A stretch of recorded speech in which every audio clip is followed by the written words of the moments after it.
ఏనన్నా అన్నం తింటే బలం రావాలి కానీ అదేందోనోళ్ళ ఈ నడుమ సర్కారీ హాస్టల్లల్లా బల్లల్లా బువ్వ తిన్న పిల్లగాళ్ళు వరుస ఎంబడి దవాఖాన పాలవుతుర్రు. మరి గిట్లా ఎందుకు అవుతుంది?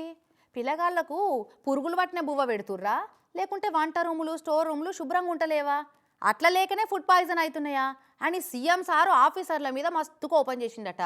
ఇక ఏడికాడ ఆఫీసర్లు మంత్రులు హాస్టల్ల పొండి పోయి పిల్లగాళ్ళకు ధైర్యం చెప్పి రాపోర్రి అని ఆర్డర్ అయితే కలెక్టర్లు మంత్రులు హాస్టళ్ళు బళ్ళు షేకింగ్ చేసేదందుకు బిరబిర ఉరికిర్రు. ఏలు చూపితే కొండవాకేటంత అలర్ట్ ఉంటాడు పో మన మంత్రి పొన్నం సారు. ఊకే సర్కారీ హాస్టళ్ళు బళ్ళల్లో చదువుకుంటున్న పిల్లగాళ్లకు ఫుడ్ పాయిజన్లు అయి దవాఖాన్ల పాలు అవుతుంటే సర్కారుకు చాలా బదనాం వస్తున్నది కదా. ఇక సర్కార్ హాస్టళ్లలో చక్కగా వండి పెడతలేరా ఎట్లా అని సిద్దిపేట కాడున్న బీసీ హాస్టల్ల షేకింగ్ కు వేయిండు మంత్రి పొన్నం సారు.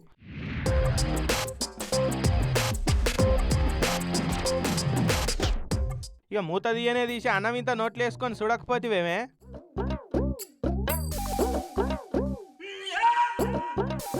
మంచిగుంటే అయిపోయా, నువ్వు వచ్చినవని మంచిగా వండినట్టు కాదు, నిత్యం అట్లనే వండి పెట్టాలని జర గట్టిగా చెప్పకపోతేవేమే. ఇట్లా వంట మనుషులకు సిబ్బందులకు సలహాలు సూచనలు చెప్పి పిల్లగాళ్ళ తానికి వచ్చి ఇట్లా ముచ్చట పెట్టిండు.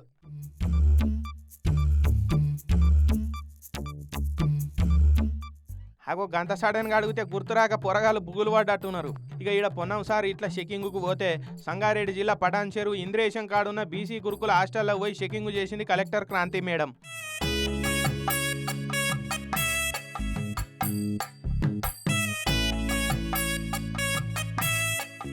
ఇక హాస్టల్ కిచెన్ అంతా కలెదిరిగి చూసింది మేడం. వంట రూమ్ నీట్గా ఉండాలి, ఎలకలు గిలకలు ఏం లేకుండా చూసుకోవాలి, పిల్లగాళ్ళకు తక్లీఫ్ లేకుండా సవలతులు చేసుకోవాలని సిబ్బందులకు చెప్పింది. ఇక పిల్లగాళ్ళు కూడా ఎట్లా చదువుతురు ఏం కథ అన్నది వాళ్ళని లేపి ప్రశ్నలు వేసింది మేడం.